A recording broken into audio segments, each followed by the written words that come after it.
i aparegué l'ésser més important de la creació i digué: ací la dreta, ací l'esquerra, ací el garbí i ací la mà. I la creació s'ordenà com un puzzle perfecte on cabien 4 punts cardinals, totes les virtuts teologals i divines possibles, i també verdures i fauna, carxofes i elefantes, però de sobte hi havia una criatura que no es trobava en l'espí, que cada vegada que es mirava només el silenci li responia. El pobre Rino no es trobava en l'espí.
era perfecte en la creació, fins i tot les persones.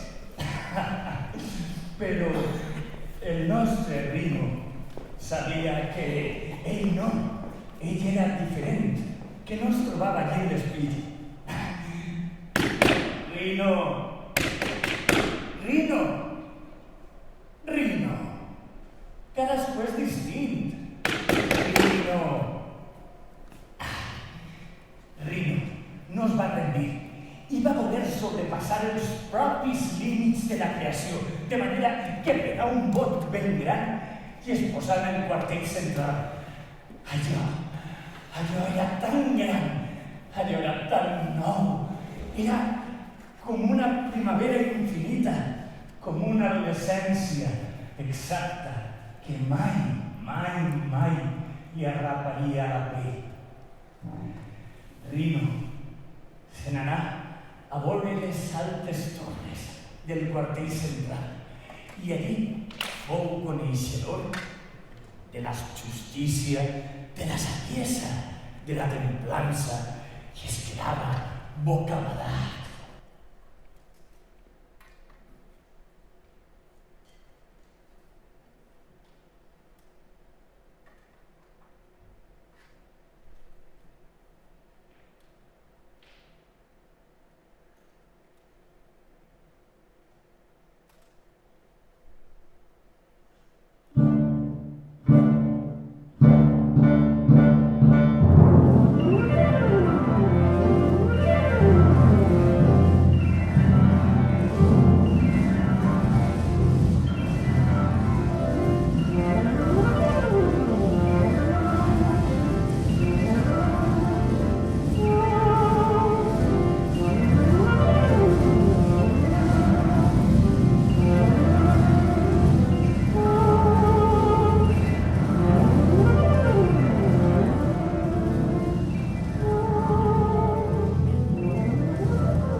pensaba que esta vida era posible y cantar.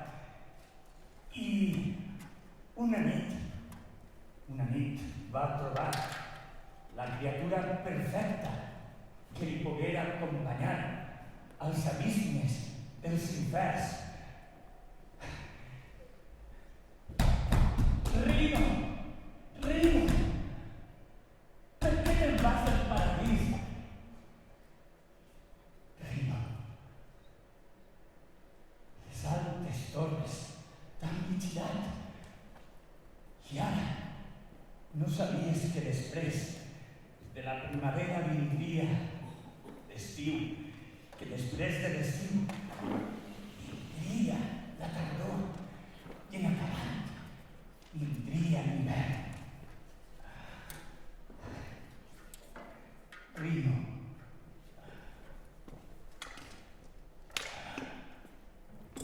no te'n vagis, Rino. No te'n vagis. No te'n vagis, Rino. No te'n vagis tan lluny. Rino, hi ha molta més bellesa enllà de la foscor. Trobaràs els problemes, però també trobaràs la solució.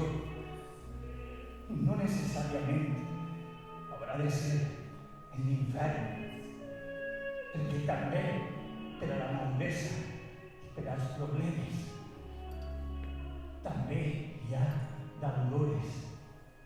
Rino, no te'n vagis, Rino.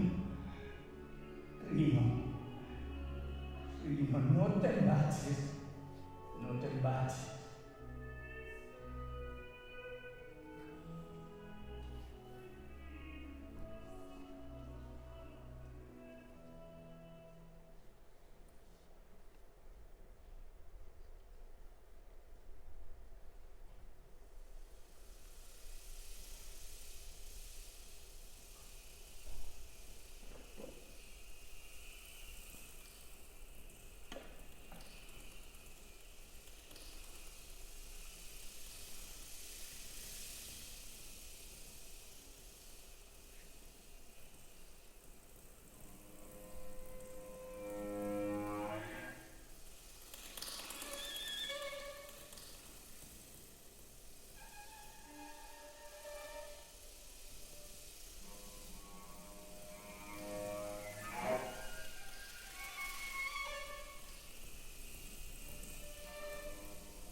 comença a escoltar campanes,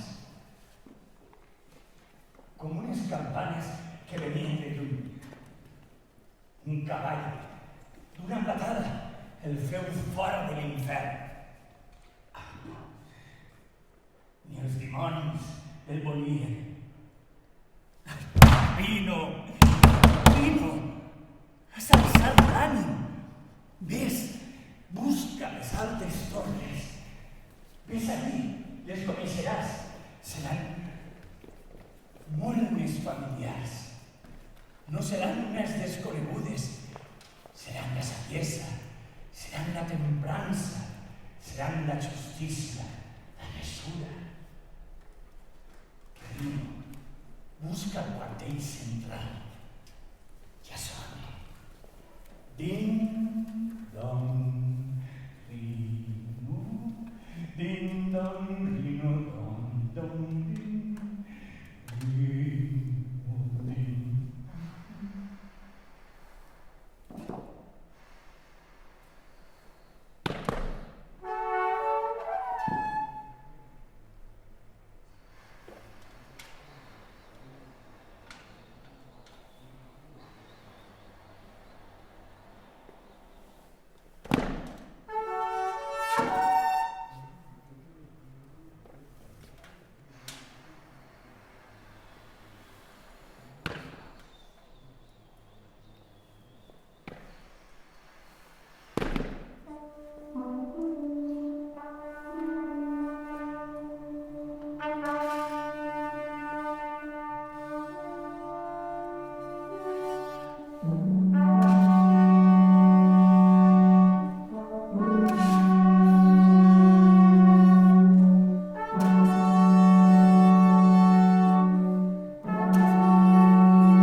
s'havia fet major.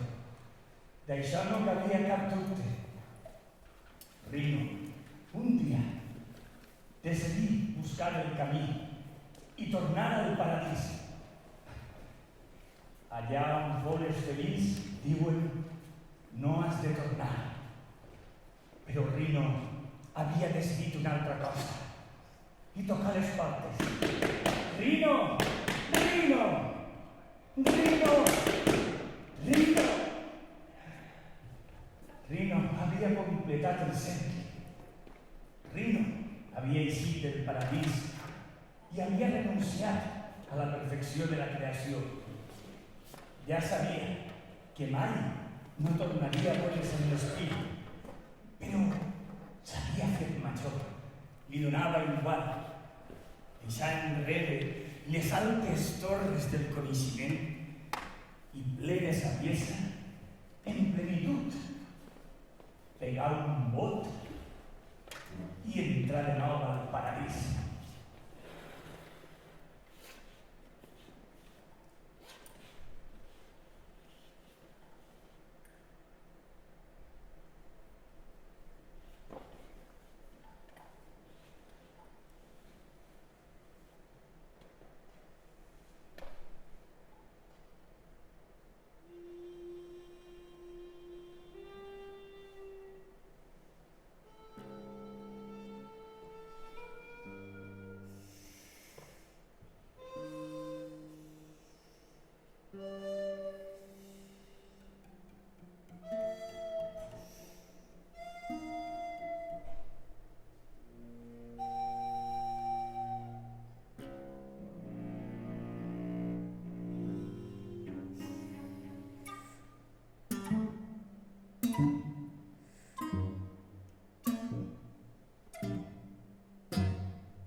després de tants bacs i tantes patades, allí estava ella, la ser superiora de tota la creació, bohèmia i sublim. I allí és on li va rebre a Rino. Rino, Rino, benvingut a ta casa. Esta és la terra on t'has fet, on te van néixer i on t'he creat. Tu has buscat altres terres per tal de trobar-te. I en eixe camí, des del paradís fins les altes torres, fins l'infern, i després altra vegada a les altes torres i altra vegada al paradís. En tot eixe viatge has guanyat en braça. Rino, mira't a l'espill, mira't a l'espill. I sabeu què passa? Que Rino aguaità l'espill. De sobte, una cornucòpia impressionant, unes banyes plenes de saviesa li havien nascut de la cara. Rino era un rinoceront i per fi s'havia pogut reconèixer. I després d'aguaitar a l'espill, Rino passa a ser un mes de la creació, en total plenitud, perquè Rino entengué que tots creixem i naixem diferents i únics.